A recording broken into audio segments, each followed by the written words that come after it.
My son-in-law Michael had called that Tuesday morning. "Hey, Robert, I've been reviewing your portfolio. We should meet this week.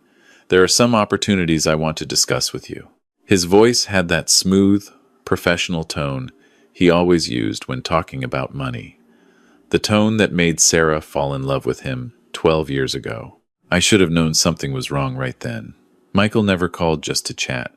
Our relationship had always been cordial but distant. He was the insurance broker who married my daughter, gave me 2 beautiful grandkids, and showed up at family dinners with expensive wine and stories about his latest clients.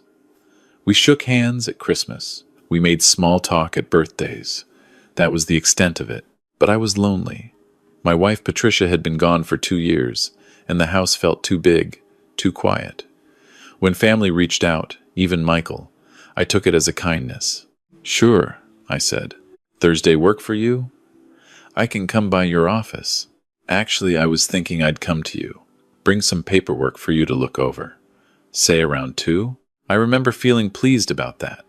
He was making the effort to drive 40 minutes to my place. Maybe we were finally building a real relationship. Maybe he saw me as more than just Sarah's father. Thursday came. I made coffee and set out some cookies Patricia used to bake, the store-bought kind that never tasted quite right. Michael arrived exactly at 2, carrying a leather portfolio that probably cost more than my first car. He looked good. He always looked good. Tailored suit, perfect haircut, shoes that clicked confidently on my hardwood floors.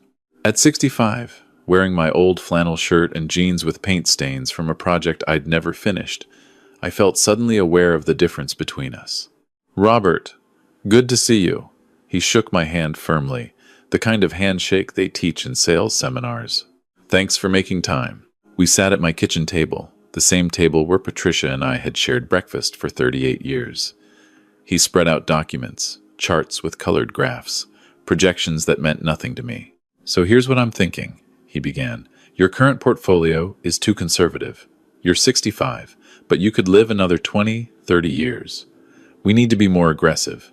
I nodded, pretending to understand. Numbers had never been my thing. I built houses. I knew 2x4s and load-bearing walls, and how to read a blueprint. Stocks and bonds and mutual funds might as well have been written in Greek. "I'm recommending we move 70% of your savings into this new fund. It's showing consistent returns of 15 to 18% annually." "That sounds good," I said, because what else could I say? "Great, I just need you to sign here, here, and here." He pointed with a gold pen. I hesitated. Shouldn't I show this to someone? Maybe have another advisor look it over? His smile didn't waver. "Of course, if you want to. But Robert, you know I'd never steer you wrong. Your family. Sarah would kill me." He laughed. That easy laugh that came so naturally to him. Family. The word made me pick up the pen. I signed. He left 20 minutes later, taking the documents with him. "I'll get these processed right away. You should see the transfers in your account within a week." I watched his black Audi pull out of my driveway and felt something I couldn't quite name. Not worry, exactly. More like a small, nagging sense that I'd just done something foolish. But I pushed it away. He was my son-in-law. He was family. The feeling didn't go away. Over the next 3 weeks, Michael called twice to check in. Each time, he had new papers for me to sign. Each time, I signed them at my kitchen table, with coffee getting cold and questions I didn't ask sitting heavy in my chest. Then came the phone call that changed everything. It was a Wednesday morning, early October. The leaves outside my window were just starting to turn. The phone rang while I was reading the paper, and I almost didn't answer because I didn't recognize the number. "Mr. Harrison, this is Jennifer Chen from Westfield Accounting. I'm calling about the tax consultation you scheduled." I hadn't scheduled any tax consultation. "I'm sorry," I said. "I think you have the wrong number. Robert Harrison on Maple Street? We have you down for 9 a.m. tomorrow. Your son-in-law Michael set it up. He said you needed help with some complex investment documentation for your tax filing." Something cold settled in my stomach. "Michael set this up?" "Yes, about 2 weeks ago. He said it was urgent because of some recent portfolio changes." "Is there a problem?" I could have canceled. I could have said it was a mistake and hung up, But that nagging feeling I'd been ignoring suddenly got loud. "No," I heard myself say. "Tomorrow at 9 is fine." I didn't sleep that night. I lay in bed staring at the ceiling, Patricia's side still empty after 2 years, and tried to understand why Michael would schedule an accounting appointment without telling me. Maybe it was thoughtful. Maybe he was just being thorough. Maybe.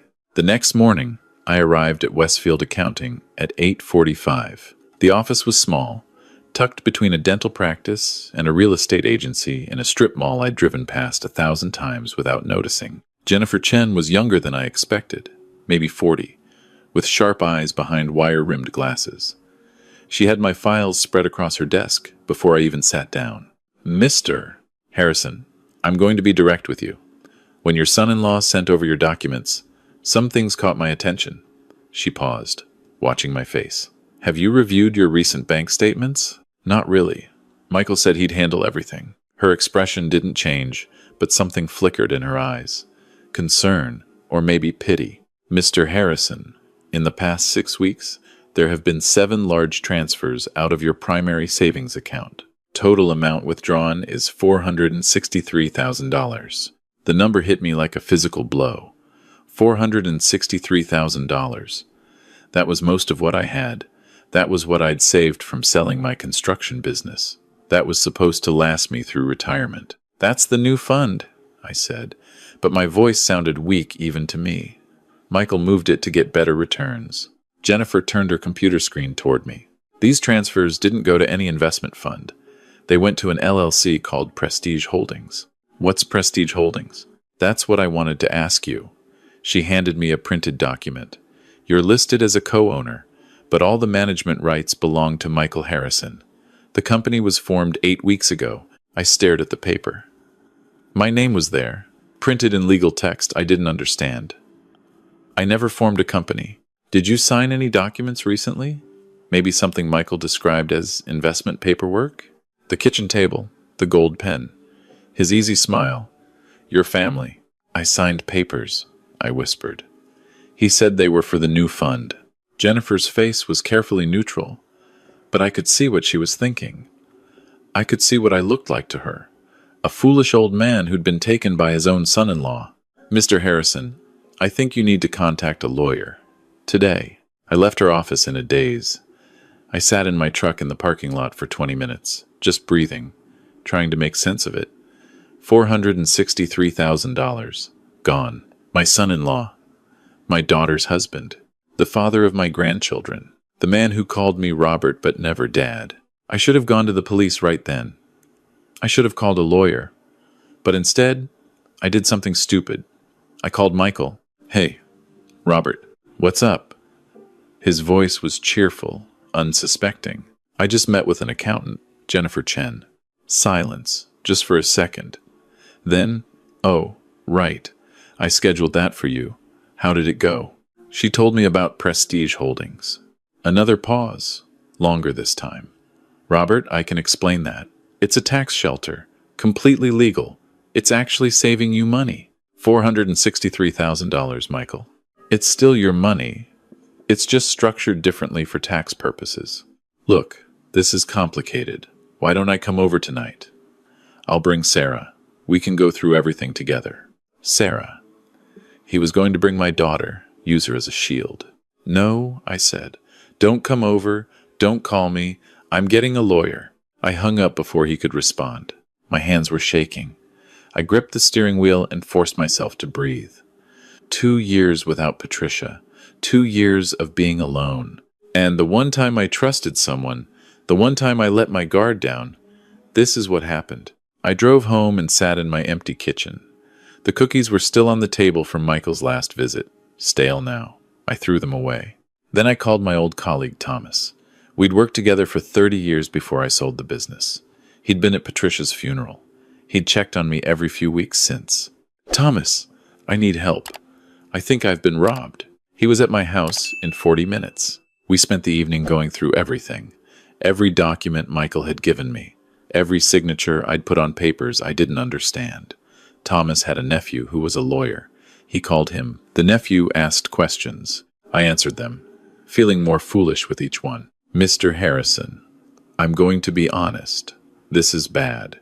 Your son-in-law created a shell company, had you sign over management rights, and transferred your assets into it.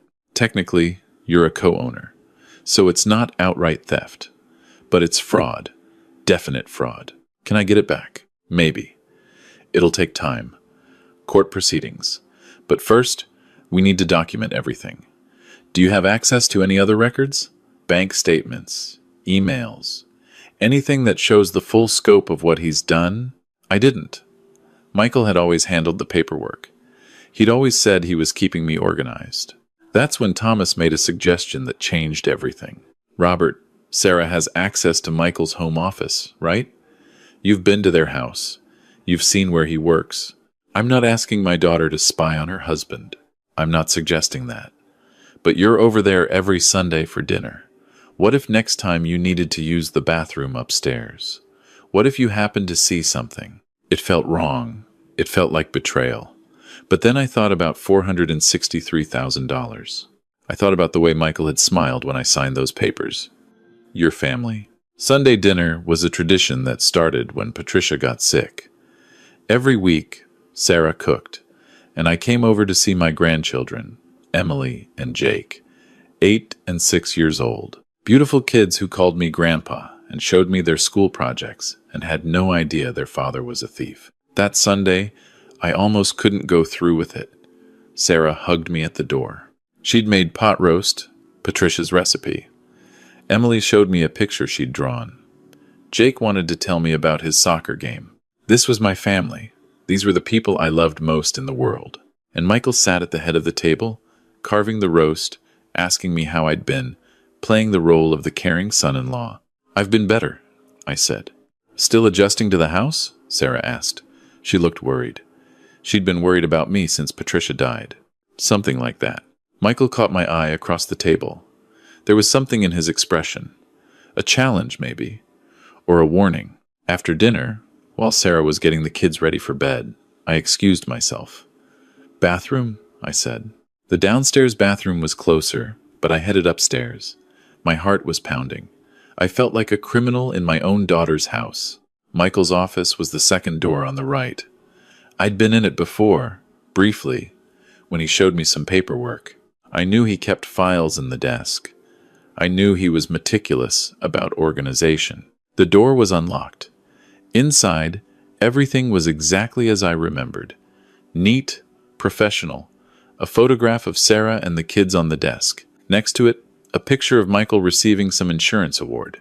I opened the desk drawer. Files. So many files. Client names I didn't recognize. Insurance policies.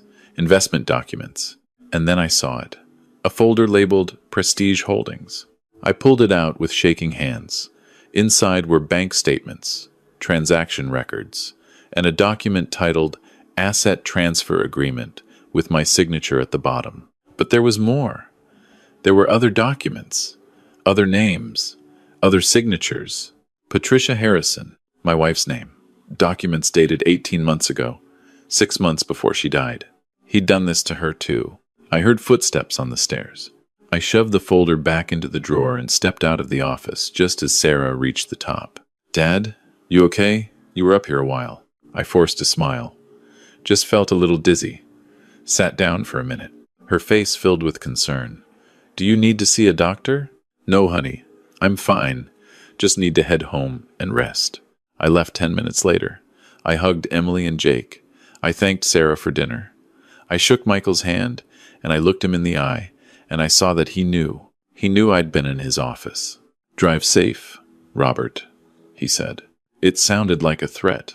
I called Thomas from my truck. He did it to Patricia too. Before she died. The next morning, I met with Thomas's nephew, David. I told him everything. About the folder, about Patricia's name on those documents. I need to get back in that office, I said. I need those files. Mr. Harrison, that's breaking and entering. You can't. He stole from my dying wife. My voice broke. While she was dying, he was stealing from her. And now he's stealing from me. And if I don't stop him, he'll steal from someone else. Maybe from Sarah, eventually. David was quiet for a long moment.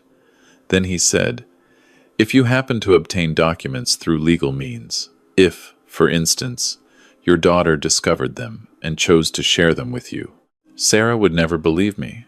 She loves him. Then we do this the right way. We file a complaint. We start an investigation. It'll take time, but I don't have time. He knows I'm on to him. He'll move the money, hide the evidence. He's probably doing it right now." That night, I couldn't sleep.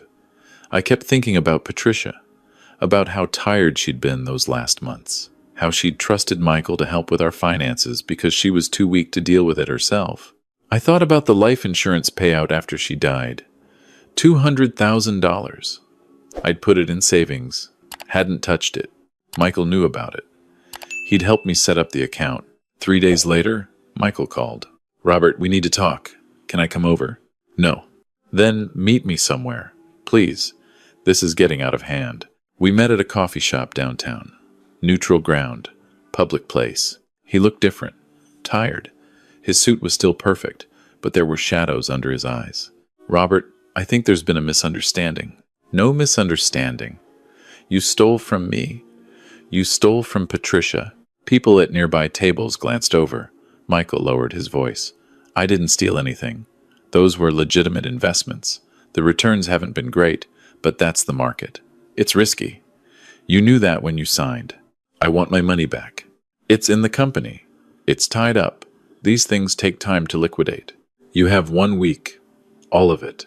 Back in my account." His expression hardened. "Or what? You'll sue me? Good luck. You signed everything willingly. You're listed as a co-owner. No court will see it as theft. I'll tell Sarah." And there it was. The thing that scared him. His face paled slightly. "You wouldn't do that. You'd destroy her marriage. You'd hurt your grandchildren. You destroyed the marriage when you became a thief. The kids will recover. Sarah will recover. But she deserves to know who she married." He leaned forward. "If you tell her, I'll make sure you never see those kids again. I'll convince her you're senile, that you're making up stories, that you need to be in a home. Who do you think she'll believe? Her husband or her paranoid father?" I stood up. My coffee was cold, untouched. 1 week, Michael. Or I go to the police. I tell Sarah, and I make sure everyone knows exactly what you are. I walked out before he could respond.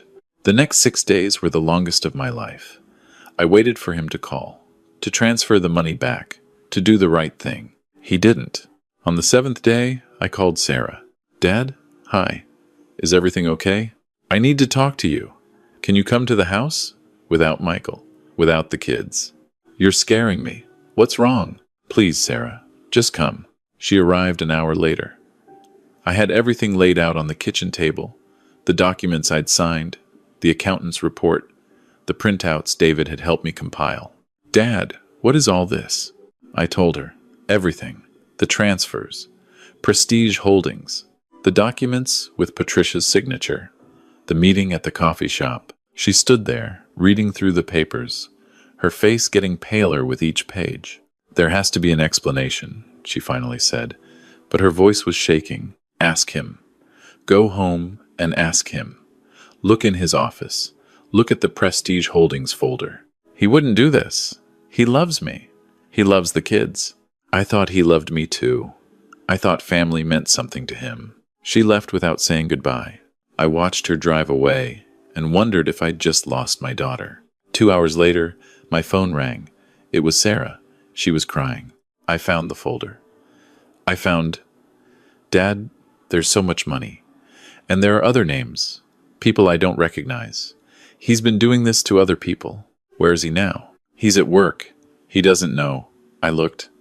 "Dad, what do I do?" "You pack a bag for you and the kids. You come here, and we call the lawyer."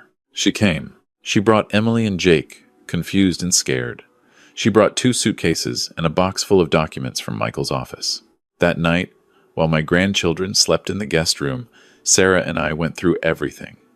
There were 12 other victims, elderly clients Michael had convinced to invest in opportunities, people who'd trusted him because he was an insurance broker, because he seemed successful, because he had a nice smile and wore expensive suits. He'd stolen from all of them. over $2 million total. The next morning, we went to the police. The investigation took 3 months. They arrested Michael at his office. Sarah filed for divorce. The kids asked why Daddy wasn't coming home. We told them he'd made some mistakes and needed to make them right. The trial was quick. Michael's lawyer tried to argue that these were failed investments, not fraud. But the paper trail was clear. The shell companies. The forged signatures on some documents. The money he'd moved to offshore accounts. He got 7 years. I got most of my money back. So did the other victims. Not all of it. Some was gone, spent on Michael's lifestyle. The Audi, the expensive suits, the vacation home he'd bought under a different LLC. Sarah and the kids stayed with me for 6 months while she figured things out. She got a job at a dental office. She started therapy. Emily and Jake adjusted, the way kids do. Eventually, they moved into their own place, a small house 10 minutes from mine. Sarah started dating again last year. Someone kind, someone honest, someone who doesn't talk about money on the first date. I still have Sunday dinners with them. Sarah still makes pot roast. The kids still show me their school projects. But I'm more careful now. I read what I sign. I ask questions. I don't trust easily. And sometimes, late at night, I think about Michael, about how he sat at my kitchen table with his gold pen and his perfect smile, about how he called me family while planning to rob me blind. I think about Patricia and how he stole from her while she was dying. That's the part I can't forgive. That's the part that still keeps me up at night. But mostly, I think about how close I came to losing everything. My money, my daughter, my grandchildren, all because I made the mistake of trusting someone who saw family as just another opportunity. Last week, I got a letter from Michael's lawyer. He's appealing his sentence. He claims the evidence was obtained illegally because Sarah took documents from their shared home. He's still fighting, still trying to win. But I'm not fighting anymore. I'm just living, spending time with Sarah and the kids, working in my garden, having coffee with Thomas every Thursday. I'm building a life again. This time, I'm building it on solid ground. This time, I'm checking the foundation before I trust it to hold me up.